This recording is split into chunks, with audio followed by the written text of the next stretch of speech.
Craig Gillespie is an extraordinary director. It's like, okay, so this is quite a big budget movie, but Craig is directing it as though it's an independent movie. So you have so much collaborative time, and you can have so much fun going, oh, why don't we, let's try this. And there's no constraints, and he loves working fast and loose and changing things and being a bit risky with the material, and I love that. She is the reason for Cruella, unfortunately, and that's very sad, but it's a wonderful idea to see why someone becomes what they become. And so Em's got a lot to do without me, and yeah, of course for her the Baroness is a kind of dream personage, as someone who doesn't really exist. You know, she's the figure behind this extraordinary house of fashion, and so when she sees her, she's overwhelmed by her and dazzled by her, but it doesn't take long before she understands quite who she's dealing with.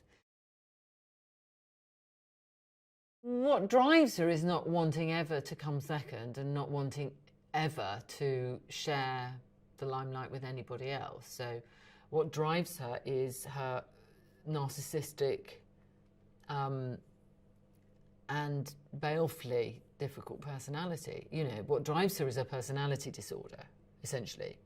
She's not well. I mean, she's really, really not well.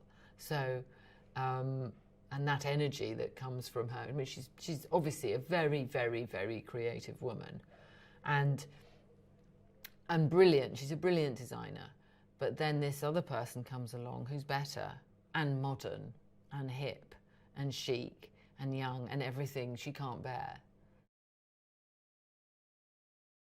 It was quite hard for me to have any friction with Em Stone, because we're sort of such good friends and love each other. So, and I'd met her long before, so I knew that we were going to have a good time.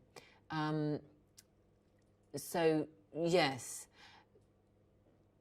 she's my favourite young American. So I just feel very lucky. It's just what you always remember is just that coat and the hands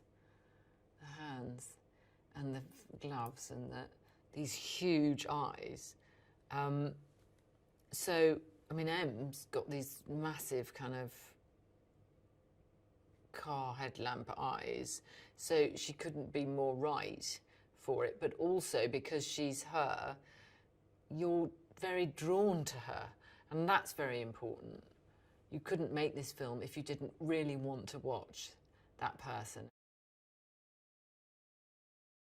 Oh, wonderful actors. There's so many fans. I mean, Joel Fry, Paul Walter Hauser, Mark Strong, every single part is so beautifully played. I mean, I can't tell you how much fun we've had when someone just comes on and gives of their, is a turn, you know, and is just brilliant and funny, terribly funny. So he's cast it wonderfully well, as well. But it is a I mean, the two leads are women who are working and who are adversaries in their work, and you don't see that very often.